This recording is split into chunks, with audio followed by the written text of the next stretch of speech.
E aí, pessoal, tudo bem? Eu sou a Bruna Lima, da Conta Azul, e quero dar as boas-vindas e também agradecer por você estar aqui acompanhando mais esse episódio do Conta Azul Cast. Hoje voltamos a um assunto que todo empreendedor tem muita sede de conhecimento e novidades. Vendas, meus amigos, é isso mesmo. E para contribuir e enriquecer ainda mais nossa conversa, temos um convidado super especial que adora o tema e acredita que vendas salva vidas. É isso mesmo? Impactante, né? Ele começou lá atrás, na venda porta a porta, e hoje está totalmente integrado ao Inside Sales. Porém, essa migração não foi instantânea, não. Ao longo dos 20 anos de carreira, a inquietação desse empreendedor e também empreendedor não ficou nos bastidores, ou com uma barriga no balcão, como ele costuma dizer. Ele já fundou e foi sócio de algumas empresas, desenvolveu ferramentas para auxiliar outros negócios e atualmente está à frente de uma plantação de vendedores. É isso mesmo, uma plantação de vendedores. Mas para entender melhor essa história, eu passo a palavra para o cofundador e CEO da Sales Farm, Fábio Oliveira. Seja bem-vindo, querido. Prazer enorme estar aqui com vocês da Conta Azul. Acompanho a história tem muito tempo, Bruna. Obrigado pelo convite, é uma honra. Também tenho uma jornada longa no que se refere ao mercado contábil, assim, né? Como você falou, eu criei ferramentas até pioneiras no mercado contábil, né? Eu tive o prazer ali de criar o MasterDoc, que foi a primeira solução para controle de obrigações do Brasil, né? Então, de tão mergulhado nesse universo que eu já fui um dia, então, assim, tem um carinho enorme pela classe contábil, que é uma classe aí de guerreiros que, cara, sofrem aí a pressão dos clientes, pressão do governo, pressão de todos os lados. E, cara, tudo que a gente puder fazer, hoje, como você falou antes aqui, sentado numa cadeira diferente, né? A gente vai fazer para contribuir e fazer com que eles possam, cara, prosperar cada vez mais nessa cadeia, né? Muito obrigado pelo convite. Uma honra estar aqui mesmo. Sensacional, uma honra para a gente também, viu, Fábio? E antes de começar a nossa conversa, eu quero convidar você, nosso querido audiência, para acessar o link da descrição do vídeo para ter mais acesso aos materiais exclusivos da Conta Azul. A gente tem um blog recheado de informações, dá uma passadinha no nosso site, dá uma passadinha para entender melhor nossos produtos, caso você não conheça, que tem muita coisa para te auxiliar lá por lá. Fechado? Recado dado, vamos ao nosso bate-papo de hoje. Fábio, vamos começar de perguntas, já que é para isso que o povo está aqui assistindo a gente. Como um bom empreendedor, você é bem inquieto, você mesmo já disse, ferramentas pioneiras, sempre fundando coisas que podem realmente auxiliar e enriquecer o mercado, como você falou da MasterDoc, esteve à frente por 9 anos, assumiu a presidência da Tec Vitória, já foi head de sales, e há pouco mais de 2 anos ajudou a fundar e a CEO da Sales Farm. Então, a gente quer ouvir muito de onde veio essa ideia da plantação de vendedores e o que significa oferecer vendas como um serviço na sua visão e na visão propriamente da empresa. Vamos lá. Bom, minha jornada empreendedora nasce com vendas, né? Eu tenho um histórico, quando eu digo que vendas salva vidas, eu vou explicar um pouquinho de onde vem esse negócio, porque realmente choca, né? Mas se você parar para pensar, esporte salva vida, não salva? Cara, esporte salva vida, estudo salva vida, vendas salva vidas, no sentido de que, infelizmente no Brasil, a gente tem a maioria das empresas, dos empresários e até das pessoas, Bruno, na minha visão, subestimam vendas, né? Você não ouve uma mãe dizer para um filho, eu quero que você seja um vendedor. Porém, grande parte dos empreendedores desse tempo que a gente vive até, mais bem-sucedidos, são caras que vestem a camisa de vendas. Os maiores empreendedores do Brasil são os maiores vendedores do Brasil. Tem N cases assim, né? Estudo não é causa de sucesso necessariamente, né? Estudo é extremamente importante, mas quando a gente fala de vendas traz para um profissional alguns skills, e o contador, por exemplo, sofre muito isso, porque ele não aprende na faculdade técnicas, competências para que ele se diferencie no serviço dele. Ele é até proibido de fazer algumas divulgações, etc., né? Quando você olha um contador bem-sucedido para um contador não tão bem-sucedido, a diferença vai estar na capacidade de comercializar seu negócio, na capacidade de entregar sua proposta de valor, na capacidade de vender. E eu sou um cara que, muito rapidamente, mas com 16, 17 anos, Bruno, eu era extremamente gago, tímido, e a última coisa que eu imaginaria fazer na vida era vender alguma coisa para alguém. Eu fui vender porque eu pensei assim, cara, se eu me desafiar, provavelmente esse desafio ele vai me fazer superar os limites, e aí eu descobri, através da minha maior dificuldade e a minha maior fortaleza. E fui vendendo, e eu até brinco, né, vendedorismo, né? Vendendo, quando eu vi eu tinha empresa, quando eu vi eu tinha CNPJ, quando eu vi eu tinha, e comecei a criar coisas, mas nasceu de vendas, né? Nasceu dessa inquietude, porque eu acho que a pessoa que é profissional em vendas, ela tem uma capacidade de gerar coisas, né? Ela vai no mercado e busca dinheiro, a gente até fala sobre isso, né? O melhor dinheiro, na minha visão, Bruna, é o dinheiro que você busca no mercado, é o dinheiro que você busca do cliente. Porque o dinheiro do cliente, ele é mais legítimo no sentido de, se o cliente está me pagando bem, é porque ele está satisfeito, eu estou entregando uma proposta de valor que faz sentido, e aí toda a cadeia se sustenta. Então, vendas, para mim, é o melhor termômetro de uma empresa, né? Se eu estou vendendo de forma sustentável, significa que, cara, eu estou saudável, né? E aí, da onde vem, né, ao longo da minha jornada, então vendas sempre foi o skill mais forte, eu vim criando empresas e tal, e ali, véspera da pandemia, eu estava como Head of Sales de uma mega operação no Rio de Janeiro, empresa de software também, e tal, como a Conta Azul, e aí eu já tinha um certo incômodo em perceber que, por um lado, as empresas não tinham conhecimento, ou não têm, para criar suas operações de vendas, a gente chama de máquina de vendas, né? Ou seja, mais de 85% das empresas no Brasil ainda vendem no modelo tradicional. Esse número ele era bem maior ainda antes da pandemia. E, por outro lado, os profissionais de vendas vivem, a última pesquisa agora que saiu da MeTime, fala que o tempo de permanência de um profissional numa área comercial é em torno de 1 ano e 8 meses, por exemplo, no máximo, né? Uma das áreas com maior índice de turnover é a área comercial. Então, existe uma grande dor, né? A venda é subestimada, os empresários não sabem tratar as áreas comerciais e, por outro lado, os vendedores, cara, têm uma instabilidade muito grande na vida profissional e muita gente está em venda por falta de opção. Falei, cara, e se eu criar algo que permita as empresas estruturarem suas operações e, por outro lado, dando oportunidade para pessoas trabalharem profissionalmente com vendas, remotamente. Eu tive essa ideia em 2019. E era uma ideia que, assim, eu comecei a pensar e tal, e comecei a validar com o dinheiro do meu bolso, com o meu sócio. E aí, de repente, me vem uma coisa chamada pandemia, né? Então, eu tinha uma ideia de criar uma espécie, assim a gente chama, né, Bruna? A própria mídia, já saiu em Forbes e tudo que possa imaginar, assim, desde que a gente lançou, mas de Uber de vendas, né? Eu queria que as pessoas pudessem trabalhar profissionalmente com vendas de qualquer lugar. E a gente provê todo o recurso para isso no Salesforce. Capacitação, plataforma, tecnologia e tal. E aí, de repente, vem a pandemia, o mundo inteiro fica 100% remoto, e aquilo que era uma ideia pra gente, assim, que eu nem sabia se era viável, passa a ser, tipo assim, aquela história, né? Uma ideia que veio no tempo certo. Antes da geração. E com certeza a pandemia foi um grande ponto de inflexão para eu decidir fazer isso. Naquela ocasião, acho que por essa inquietude que você falou até, eu larguei minha posição de Head of Sales, falei, cara, eu vou fazer esse negócio acontecer, eu vou me dedicar a isso, porque isso conecta muito com um propósito forte meu, né? Quando eu falo propósito, não é assim, só no sentido sexy da coisa, né? No sentido subjetivo, de transformação mesmo, de, cara, indignação, sabe?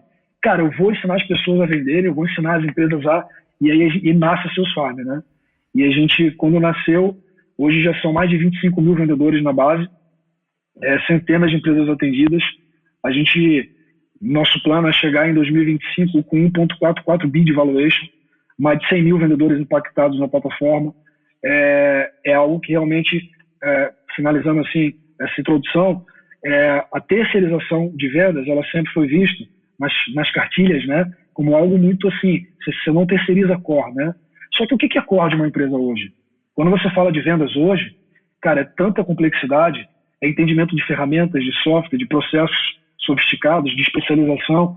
Então, cara, o empresário hoje tem um mega desafio de como é que ele estrutura isso na sua empresa, né? Então, sim, faz muito sentido hoje você terceirizar coisas que não são core para que você possa escalar, e as empresas estão, nesse momento, vendo mais a necessidade disso. Sem dúvida, eu acredito muito também, eu divido muitas crenças que você comentou, mas eu queria focar numa coisa em especial, que foi a pandemia. É inevitável, né? Agora que a gente está tendo uma retomada, a gente começa a olhar para trás e ver o que, como se fosse uma peneira, o que mudou de antes da pandemia e o que vai permanecer agora que a gente está tendo a flexibilização. E essa vai a minha pergunta, tá, Fábio? Quais foram as principais mudanças, né, nas dificuldades que você sentiu quando teve que trocar o atendimento presencial, né, quando você viu que realmente a sua empresa estava com outro foco, sendo mais digital, mas querendo ou não, o presencial foi limado, foi totalmente cortado, e perdeu o olho no olho, perdeu o atendimento interno.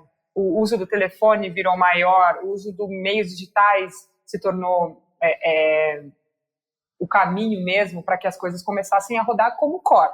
Como é que você se adaptou e venceu os obstáculos de não poder simplesmente tomar um café com um cara que você acreditava muito, porventura, que precisava dessa conversa? Como é que você teve que se planejar para que nada mudasse, que o impacto fosse o mínimo possível? Bom, cara, interessante a pergunta, Bruna. Eu lembro que quando veio a pandemia, além de estar pensando na sales, eu ainda estava na posição de Head of Sales, né, de diretor comercial da minha empresa, que eu sou sócio.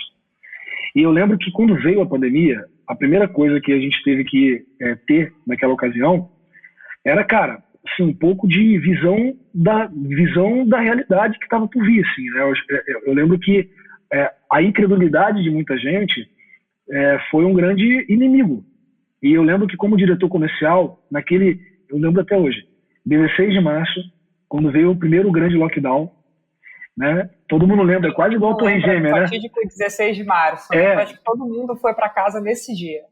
16 de março vai ser igual ao 11 de setembro, né? Todo mundo vai ter muito marcado assim na história, né? E eu lembro, estava na varanda do apartamento dos meus sogros, liguei para o meu sócio na ocasião e falei para ele assim: fulano, olha, vai parar todo mundo e todo mundo vai ficar remoto. Essa é uma realidade. E ele não acreditava. E aí naquele domingo eu não dormi montando um plano de migração da pandemia. Eu estava desenhando a empresa inteira para que a gente, como a gente vendia solução de software, eu tinha que passar a me adequar a essa realidade. Como que eu tinha o maior time da empresa, eram quase 200 pessoas na operação comercial na época. Como que eu ia migrar 200 pessoas, mas acima de tudo, como é que a gente iria sobreviver na pandemia, continuar crescendo, vendendo a nossa solução. Eu montei um plano na época, eu lembro, Bruno, envolvendo todas as áreas. Então, por exemplo, produto teria que se adaptar para a gente poder vender um controle que permitisse as pessoas trabalharem remotamente, para que a gente se adaptasse à nova realidade. E aí eu tive um puta trabalho de convencimento interno na época, eu lembro, de chamar todos os diretores para falar sobre isso, porque alguns não acreditavam que isso fosse uma realidade.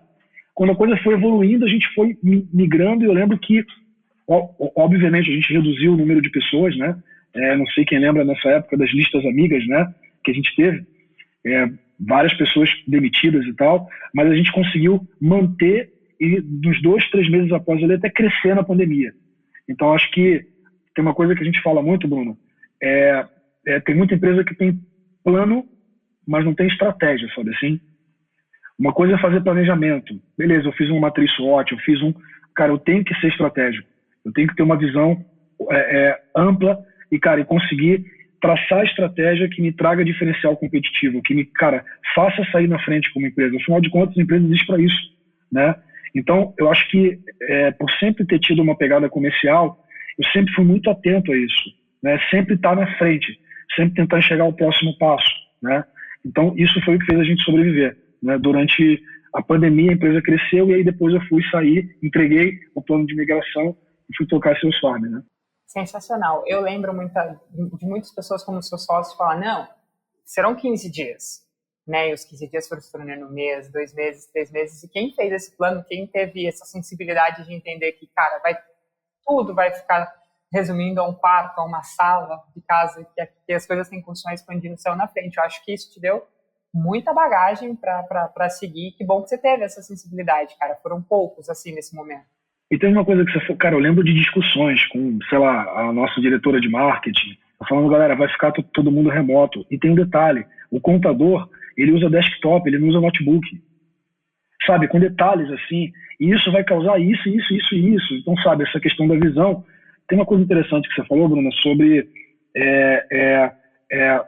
o que é imutável, né? Tipo, daqui por diante, o que não muda e o que muda e tal, né? Falando um pouquinho sobre isso, bem rápido, porque quando você comentou, me veio um ponto importante. Você me permite, assim, eu acho que é aí que está o diferencial das empresas, porque o que houve foi uma aceleração maior ainda no ciclo de inovação dos nichos. Quando a gente fala de estratégia empresarial, estratégia competitiva, todas as cartilhas que a gente lê no passado, elas se referem a estratégias que eram perenes. Antigamente, o modelo de negócio se sustentava por 100 anos. Hoje em dia, o modelo de negócio já nasce disruptado, digamos assim, né? Então, eu acho que tem que estar presente na estratégia de todo empresário saber que o modelo que eu tenho hoje, ele já está quebrado. Então, no primeiro momento, né, eu crio o meu core. No segundo momento, mais curto, eu tenho que saber como eu faço melhor o que eu faço hoje. No terceiro momento, eu tenho que saber como eu faço diferente. Porque se eu não tiver já essa cultura de inovação, de transformação dentro da empresa, se eu for um empresário muito rígido com o jeito que eu faço, com os processos que eu tenho, com a forma que eu acredito, cara, eu não vou sobreviver. Porque o fato é que todos os mercados, numa velocidade muito maior hoje, são muito mais competitivos, de um jeito muito rápido. Antigamente, quando você criava algo, demorava para chegar alguém e demorava para se criar aquele oceano vermelho, né? Hoje você já nasce dentro de um oceano vermelho quase, né?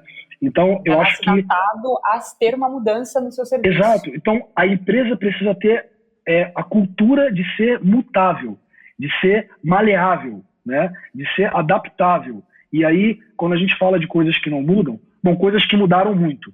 A jornada de compra mudou muito.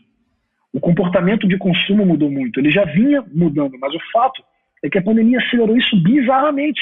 Você tem hoje avós que só querem fazer cursos online. Isso não aconteceria, porque tinha preconceito contra a formação online antes. Só um exemplo, vai. Então, eu tenho que me adaptar. E, por exemplo, as pessoas falam muito, Bruna, Fábio, mas você acredita a venda física, a venda digital? Eu não acredito nem físico, nem digital. Tem até termos agora novos, né? O digital, né? Cara, a jornada hoje ela é mais complexa. Ela começa no online, passa pelo digital, vai pro... A empresa tem que ser adaptável. Eu tenho que entender que eu vou trabalhar, eu vou atender o meu cliente do jeito que ele quer ser atendido, no formato que ele quer ser atendido, na velocidade que ele quer ser atendido, e sempre entendendo o que não muda. Como você pegando uma estratégia competitiva muito adaptável hoje, um exemplo assim para nós, o Nubank, né? Cara, o Nubank não chegou aonde chegou por causa da tecnologia. Não tem nada de inovação tecnológica. Cara, ele foi no imutável. O que é imutável? Cara, o comportamento humano. O ser humano vai continuar tendo sentimento. O sentimento é que os bancos são impessoais. Então eu vou dar uma cara para um banco, vou atender bem atendido. Eu vou dar um puta atendimento. Exato, eu vou dar uma puta experiência para as pessoas e ele focou nisso. Cara, sentimento humano é imutável, então eu vou entregar uma experiência diferente e eu vou me diferenciar nisso, sabe? Então são reflexões como essas que a gente como empresário tem que ir fazendo para saber que, cara, a gente não tem uma empresinha só. Para que eu tenho uma empresa? Cara, para que eu tenho um escritório? Para que eu tenho uma empresa? Cara, eu tenho ela lá para que ela possa ter diferencial competitivo, entregar valor, né, para o cliente, para os funcionários e capturar valor, né? E capturar valor e trazer retorno. Retorno para mim, retorno para os empresários, para os funcionários, para os investidores, para quem tem, e é isso, né? Então é um pouco do que a gente pensa, Bruno. Que aula, Fábio, que aula. Muito bom você ouvir falar. E eu fiquei com uma dúvida, e eu acho que eu quero estender para o nosso próximo assunto, que é justamente a jornada de consumo. Que eu gostei muito de você ter puxado esse gancho, eu vou dar uma mesclada por aqui. Falando de vendas em si, né, e juntando um pouco também a jornada, a gente sabe que os bons vendedores de balcão são velhos conhecidos de técnicas que usam gatilhos mentais para convencer os clientes a fechar negócio, parcerias, etc. E eu sei que existem alguns gatilhos que impactam diretamente o resultado do processo de vendas, né? Eu gostaria de te ouvir falar um pouco mais como esses gatilhos estão diretamente ligados na jornada de consumo. O que você acha que mudou, trazendo um pouco para o ambiente digital, até porque a gente precisa considerar que nesses casos a gente não consegue usar tanto a voz, aproveitar o recurso emocional. Então, como é que a gente pode desencadear uma conversa contínua, consistente, ou melhor dizendo, uma jornada contínua, consistente e criar vínculos de forma digital, sabendo que está tudo mudando, o que funcionou para mim semana passada pode acontecer alguma coisa no mercado e não funciona semana que vem. Como é que você se adapta usando novas práticas, velhas práticas, o mundo digital e a jornada de consumo? Legal. Excelente pergunta, Bruna. Primeira coisa que eu reflito sobre é que a grande disputa hoje é pela atenção das pessoas. Então, ainda mais quando você vai para o digital, existe um excesso de utilização de técnicas, de gatilhos, escassez. Você abre o Instagram, escassez. Você abre o Instagram, cara, autoridade. Então, hoje, o profissional de vendas ou a empresa, se ela não agregar valor à jornada, ela não vai sobreviver. A grande disputa pela atenção, né? Como eu consigo me diferenciar e chamar a atenção? Eu preciso agregar um valor diferenciado à jornada. Eu preciso conseguir me diferenciar na experiência que eu entrego desde o primeiro contato lá na ponta do meu funil até o final dele. O que acontece é que a grande diferença é o que era feito antes, usar as técnicas de vendas anteriores, de gatilhos, etc., aquela venda mais na emoção, ou só entregar o seu serviço, não funciona mais hoje, porque uma das mudanças no comportamento de consumo é que o nosso consumidor hoje ele é muito mais informado. Um número interessante, 93% de todas as compras passam pela internet, né? A maioria das vendas, elas são realizadas após a 8ª objeção. E a maioria dos profissionais de vendas param na primeira objeção. Ou seja, significa que, como profissional de vendas, e a empresa, né, como área de vendas, precisa entender que toda a minha estrutura comercial precisa hoje entregar valor. Hoje não dá para, por exemplo, vamos falar aqui a nossa realidade de software. Se eu não for especialista do mercado do meu cliente e conseguir agregar valor, vou dar um exemplo aqui nosso para contabilidade, se eu falar com um contador e eu não entender a realidade do dia a dia dele suficientemente para que eu traga, cara, direcionamentos, conselhos, coisas que vão, cara, melhorar a rotina, a vida dele, cara, dificilmente eu vou me diferenciar no que se refere à venda, né? Porque ninguém compra mais uma ferramenta, ninguém compra mais um software, ninguém compra mais um produto de prateleira somente. O cara quer algo além. O cliente hoje precisa de algo além. Só que esse algo além, Bruna, ele é algo novo no que se refere ao perfil dos vendedores que a gente tem, ao perfil da galera de área comercial. Porque a gente vem de um pensamento ainda do vendedor porta a porta, né, Bruna?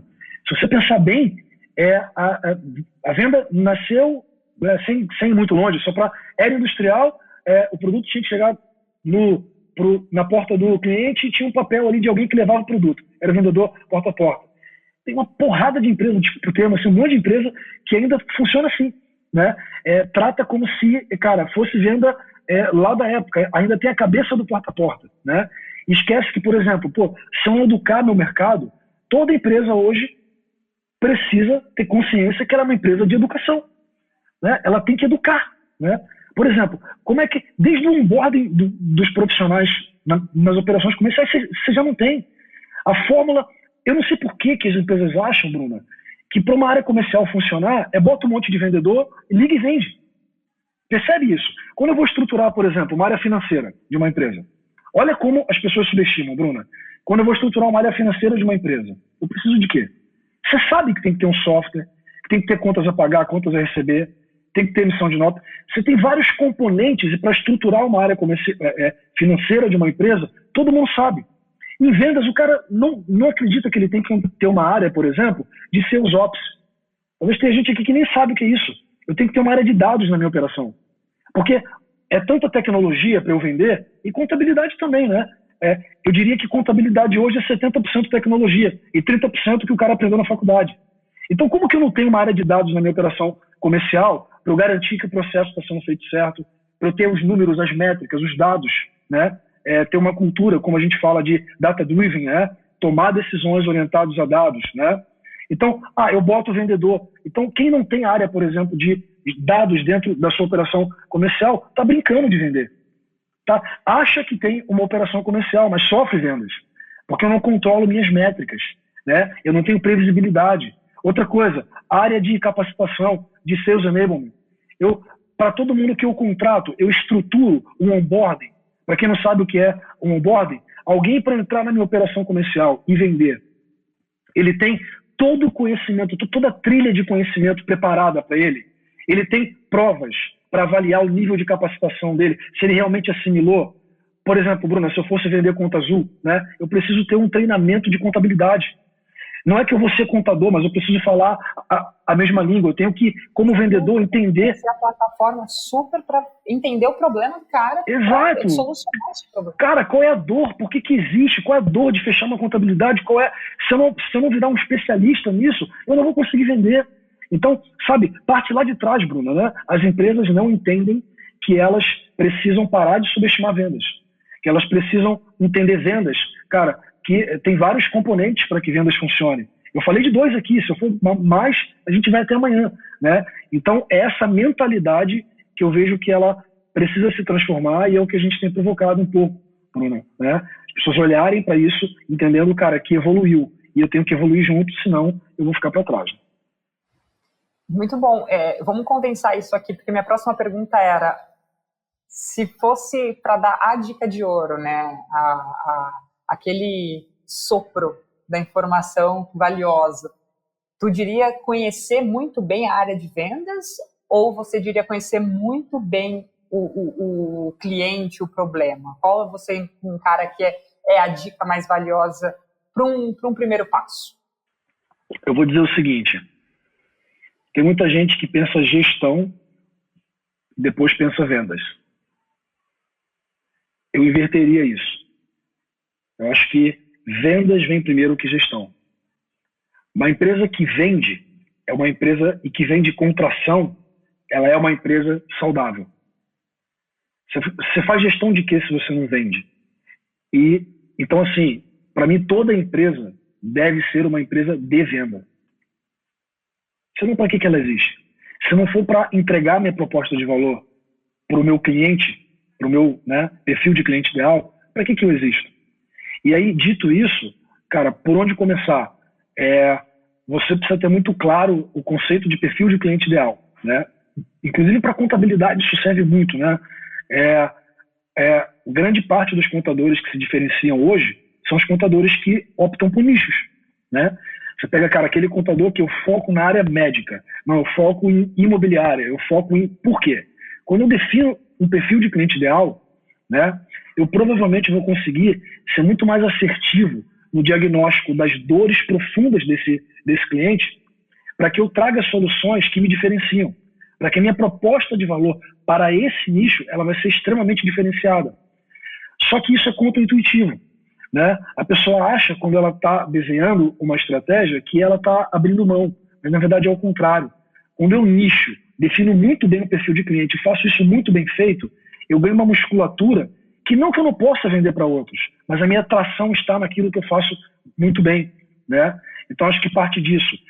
A empresa precisa ter estratégia de vendas, ser uma empresa que tem tração comercial, depois ela resolve gestão, né? O que a gente vê, na verdade, Bruno, é o contrário. Você vê empresas, você pegar agora, Bruno, eu faço um desafio aqui para a galera que ouve a gente, né? Escritório de contabilidade peca nisso, na minha visão, falo com todo carinho, né? Fala agora, pega um contador, cara, eu quero ser teu cliente. A dificuldade que é para você fechar um negócio.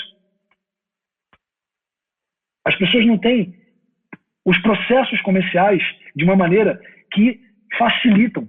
Às vezes, as pessoas dificultam a experiência de compra, né? Por não ter bem resolvido, bem definido, não quero comprar de você agora, né? Às vezes, ou seja, qual é a provocação que eu estou fazendo aqui? A empresa não é preparada para venda. Ela não é preparada para o crescimento, né? Ou, se botar cliente para dentro, eu não consigo entregar, porque eu não estou estruturado para tracionar, né? Então, acho que a principal dica que eu deixaria é essa, né? Pensar vendas primeiro, gestão depois, entendeu? O conceito de perfil de cliente ideal e desenhar toda a tua estratégia focada nisso. Sem dúvida, eu acho que eu consigo ver até um cortezinho desse teu papo com uma thumb bem chamativa de o segredo do Fábio para qual o primeiro passo para começar a vender bem. Gestão primeiro, vendas primeiro, gestão em segundo passo. Beleza, tá anotado, Fábio. Eu quero pegar uma fala sua lá no comecinho da nossa conversa. Você falou sobre o terceirizar algumas ações, algumas etapas dentro da empresa. E a minha pergunta, a minha dúvida, o meu debate com você vai nessa parte de terceirização. Ok. Um dos pontos fundamentais da área de vendas é o atendimento, né? Desde a pré até o momento que está acontecendo e principalmente o pós. Esse é um fator, inclusive, que interfere diretamente na retenção do cliente. Você sabe que você falou do Nubank, eu acho que isso também é um dos fatores do sucesso que os caras fazem. Tanto é o pós, você entender muito bem o que está acontecendo dentro do seu aplicativo e etc. Mas como é que vocês lidam especificamente com esse tópico na Sales Farm, uma vez que estamos falando que terceirização de mão de obra, que é historicamente algo complicado, não significa exatamente vestir a camisa da empresa, né? As pessoas enxergam dessa forma. Se eu estou terceirizando para uma outra equipe, eu vou ter mais dificuldade, menos velocidade, pode rolar aquele telefone sem fio, né? A mensagem que eu quero passar, da cultura que eu quero passar, pode chegar um pouco distorcida. Como é que você enxerga essa terceirização, principalmente focada em atendimento? Legal. Vamos lá. Primeira coisa que assim, quando a gente fala de terceirização, falando especificamente de terceirização, cara, é um mercado hoje de 17 bilhões, assim, né? Tem crescido cada vez mais. Porque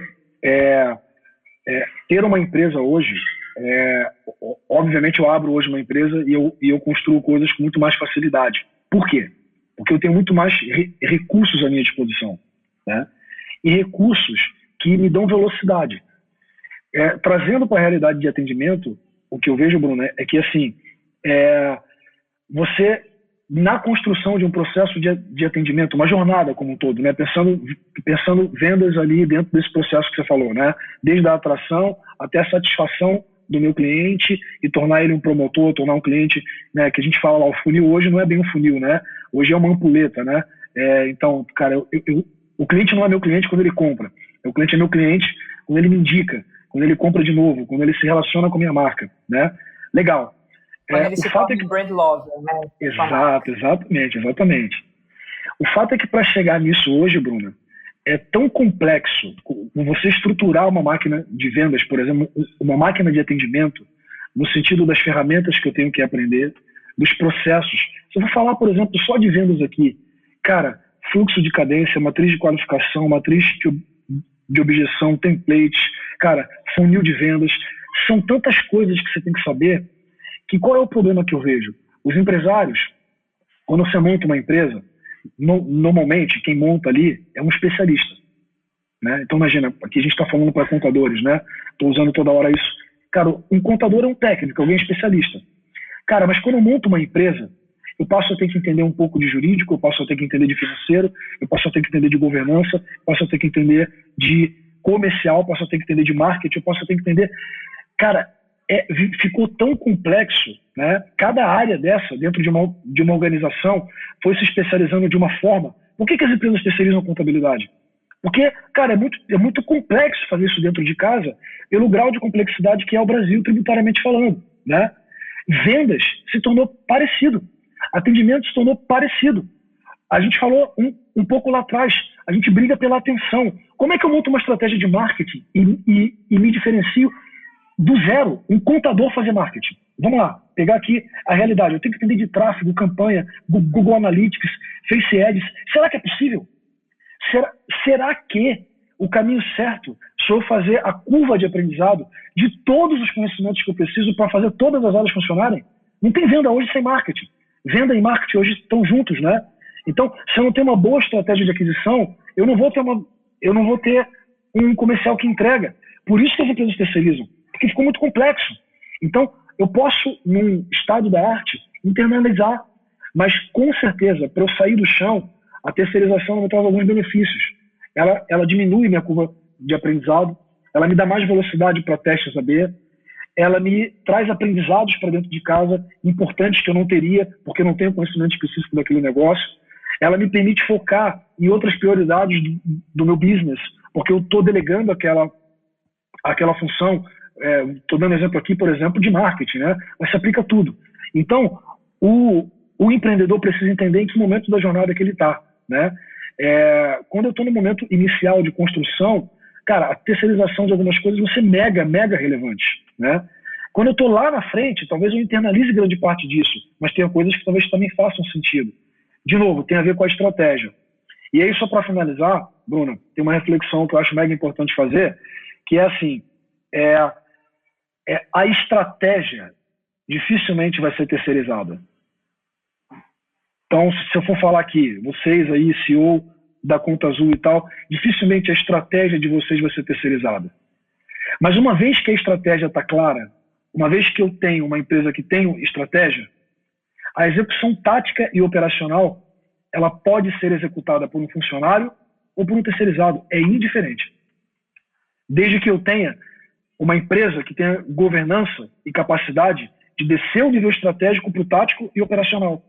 Quando eu tenho uma empresa que tem uma estrutura de governança, onde eu tenho minhas estratégias, eu transformo isso em indicadores táticos, operacionais, eu tenho método de gestão. Eu estou falando de método de gestão. Então, se eu tenho minha estratégia clara, se o meu analista de tráfego está dentro de casa ou é terceirizado, não importa, desde que eu tenha os indicadores claros que eu preciso entregar. E tenho um método para cobrar e gerenciar isso. Então, essa é uma reflexão para dar talvez uma luz para quem está ouvindo a gente de como encaixar. Porque às vezes a pessoa está sofrendo, está travando o crescimento da empresa por uma curva de aprendizado de uma área que ele poderia estar terceirizando. Ou por ele não... Então essa é uma provocação. Não sei se faz sentido. Ou por ele não acreditar na terceirização naquele momento, né? Então, exato. Sua experiência certamente vai valer muito para quem está nos vendo sem. Vamos mudar um pouquinho de assunto aqui, vamos sair de vendas, mas não tanto. Eu vou levar um pouquinho para a sua história. A gente sabe que você é um cara que é bem versátil, né? E não basta vender o seu produto. Para você, a sua mentalidade tem um pouco de preocupação na qualificação das pessoas, em informar. E você até falou uma frase muito interessante, que toda empresa antes é uma empresa de educação. Ela tem que educar o meio em que ela está inserida. Então, por meio da Sales Club, que é a escola de CEO, dos quais você é cofundador e mentor, já ajudou a formar, imagina aí, que milhares de novos profissionais. Você até comentou no convênio desse papo, né? Eu queria que você contasse pra gente de onde que veio a inspiração do tipo, cara, eu preciso passar para frente isso, mas de uma maneira consistente, criando até um business para formar outras pessoas, para melhorar o mercado. Conta aí de onde veio a ideia, como está sendo, qual a experiência, divide com a gente. Legal. Bom, primeiro acho que é legal dizer, Bruno, que eu sou um cara que, apesar de ser de vendas, né, eu sou extremamente low profile, né? Para quem não sabe, assim, eu sou um cara que, assim, eu não tenho exposição alta, né? Eu vou pro palco, eu vou pra câmera, porque é o que eu tenho que fazer, eu preciso fazer, né? Mas e aí nasce um pouco disso. Tá ótimo papo, super desenvolto, mandando bem nas respostas. Então, obrigado. O profile não é tanto assim. Obrigado pelo feedback. Para fazer, a gente, cara, vai buscando melhorar cada dia, assimilando os feedbacks também. Mas, assim, eu, quando pensei na Sales Farming, foi quando foi o estupim para tudo isso. Quem me conhecia, os meus amigos, os meus sócios e tal, falavam para mim já, Fábio, você é um dos caras que mais entendem de operação comercial que eu conheço. Só que como você falou lá no início, né, eu sempre fui mais barriga no balcão, então eu nunca me preocupei. Aliás, para ser sincero, eu tinha até preconceito, tá, Bruna? De achar assim, cara, o cara que tá lá falando, dando conteúdo e tal, ele vive disso. Ou então, se ele tem um business e tá fazendo isso, cara, ele não vai conseguir, porque ou eu trabalho ou eu fico aí gerando conteúdo, ensinando e tal, não dá pra fazer as duas coisas. Eu tinha um pensamento bem assim. E aí, cara, eu fui tendo que lidar com algumas crenças limitantes, né? Na verdade, são crenças limitantes que eu tinha, porque quando eu abri os meus olhos, eu fui entender que, assim, Bruna, na verdade, grande parte, agora falando um pouquinho, por exemplo, de XP, né? Cara, estratégia competitiva que diferenciou, não só essa, mas uma das que diferenciaram, foi que o Guilherme Benchimol, o CEO da XP, deu uma cara para uma empresa de investimento que não existia, né? Cada post que o Guilherme Benchimol faz no LinkedIn, aquilo é uma curadoria. Ele pega problemas de suporte num post de LinkedIn que ele faz. Cara, quanto mais disposição, melhor você tem como empresa atratividade, por exemplo, para contratar pessoas que desejam trabalhar na tua. Então, ajuda na retenção de pessoas, ajuda na construção de autoridade para vender o teu serviço, ajuda de diversas maneiras. Você, cara, se você tem conteúdo, se realmente você, cara, tem o que entregar de valor, né? Eu fui entender que, na verdade, Bruno, era uma negligência não fazer, sabe? E aí eu falei, cara, eu tenho que fazer. E aí eu comecei a expor, a colocar os conteúdos e tal. E aí, cara, tive a grata surpresa de ser chamado para mentorar em vários lugares, né? Então eu fui chamado para mentorar numa empresa de educação, depois eu fui chamado pelos meus sócios ali para a gente montar uma empresa de educação e vendas, que é o Sales Club, né? Já era algo que a gente provocava lá atrás. Eu fui chamado lá pelo Consul, pelo Léo Castelo, que são caras assim, né, sensacionais, e a gente montou com o objetivo de, cara, as empresas precisam ser educadas, né? Porque a gente está aqui na Sales Farm falando para a camada de profissionais, só que os empresários não têm essa cultura, então tem que ser de cima para baixo. E a gente viu que em vendas no Brasil não existia alguém trazendo essa educação de fato, essa mentalidade, cara, de vendas, para que os empresários parem de subestimar vendas. E, cara, a gente se juntou, o Consul era um dos palestrantes mais conhecidos no Brasil, o cara dá 120 palestras por ano, é um absurdo de vendas. O Léo é a maior case de franchise no Brasil, e eu lá na Sales Farm, a gente se juntou ali e, cara, fizemos um evento ali na época de pandemia ainda, fase roxa em São Paulo, cara, e foi, assim, mega contra a corrente de novo, né? Todo mundo fugindo, a gente estava lançando uma empresa de evento presencial, fase roxa em São Paulo. Cara, deu muito certo, a gente está na 10ª edição já, vão uma média ali de 80 a 100 empresários, assim, e a gente, cara, está criando um ecossistema de vendas e educando esse mercado, né? E a Escola de CEO já foi uma outra iniciativa, né? A gente percebeu que era um topo de funil para a Sales Farm educar empresários, né? E como a gente já tem um histórico, eu tenho um histórico já de ter criado empresa, vendido empresa e tal, tá na posição de CEO junto com o meu sócio Gustavo Mota, a gente já era chamado muito para mentorias, né? Então, a ideia da Escola de CEO foi meio assim, cara, a gente já faz mentoria de graça, né? Já faz por diversão, então vamos remunerar nossa diversão. Vamos criar um método ali para a gente dar a mentoria mais estruturado. E aí a gente criou toda a metodologia do Escola, que já é para um público diferente. É para aquela galera assim, que está começando a empreender. Imagina, um técnico de tráfego que abriu uma empresa. Pô, não sabe nada. A gente dá aqueles primeiros passos para o cara poder estruturar, ser um CEO mais bem estruturado, né? Então, o business de educação ele foi uma consequência um pouco de tudo isso que eu falei. Que animal, Fábio. Eu acho que até eu vou fazer a inscrição, vou pegar um pouquinho de conhecimento aí com vocês, sem dúvida. Acho que tem, mesmo que a gente queira ir para um outro lado de carreira, continuar com um lado ainda dentro de empresas, mesmo desenvolver a carreira dentro de empresas, acho que esses conhecimentos aí nos levam para outro patamar, sem dúvida nenhuma. E por incrível que pareça, esse papo voou, foi muito bom a tua presença, eu quero até te agradecer demais, foi uma aula aqui, te ouvir falar, você tem realmente toda uma bagagem, é muito notório a propriedade que você traz nas suas falas, de como é que você tem realmente como ajudar pessoas a saírem de dúvidas, saírem do escuro, às vezes enxergar novos métodos de fazer alguma coisa. Com certeza as lições que você transmitiu vão contribuir muito para tornar aqui que a gente fala que é o nosso lema, que é o simples, na rotina de quem está nos assistindo. E eu queria que você compartilhasse agora com a gente seu trabalho, onde é que as pessoas te encontram, onde tem mais conteúdos, o que você indica para as pessoas te acompanharem, que sem dúvida tem mais aí por trás do Fábio, certamente. Legal. Bom, o principal canal que eu uso hoje é o Instagram mesmo, fabiooliveira.sf, de Sales Farm, né? fabiooliveira.sf, segue lá. Através do Instagram, vai acessar todas as coisas que a gente faz, Sales Club, Sales Farm, é muito sales, né? Sales Club, Sales Farm, né? A própria Escola de CEO. E, cara, como eu destravei há 2 anos atrás, hoje, cara, tem conteúdo direto sendo postado, pílulas, insights e coisas. E, assim, também, a gente tenta ser o mais acessível possível, né? A gente tem uma jornada, a troca, ela é muito rica, né? A gente está aprendendo o tempo todo, então sou um cara extremamente acessível, manda mensagem lá, a gente conversa, estou à disposição para todo mundo que precisar, tamo junto. Sensacional, Fábio. Obrigado mais uma vez pelo espaço, pelo seu tempo, por compartilhar o seu conhecimento com a gente. E é dessa forma que chegamos ao fim de mais um Conta Azucast, pessoal. O programa que quer tornar o complexo simples através de histórias inspiradoras, como sem dúvida nenhuma é o do Fábio, é o da Sales Farm. A gente agradece a sua companhia. Aproveitamos para reforçar o convite para que você acesse o link da descrição para conferir materiais especiais sobre vendas, sobre todos os assuntos que a gente também pode ajudar, o nosso blog, etc. Convidar você a assistir os outros vídeos, os outros episódios que estão aqui no nosso canal. Tem muito conteúdo que vai enriquecer ainda mais seus conhecimentos. Tem muita coisa bacana aí para vocês conferirem. Tá certo, pessoal? Um grande abraço. Abraço, Fábio, novamente. Obrigado pela sua participação. e a gente se vê no próximo episódio. Valeu, pessoal. Até já.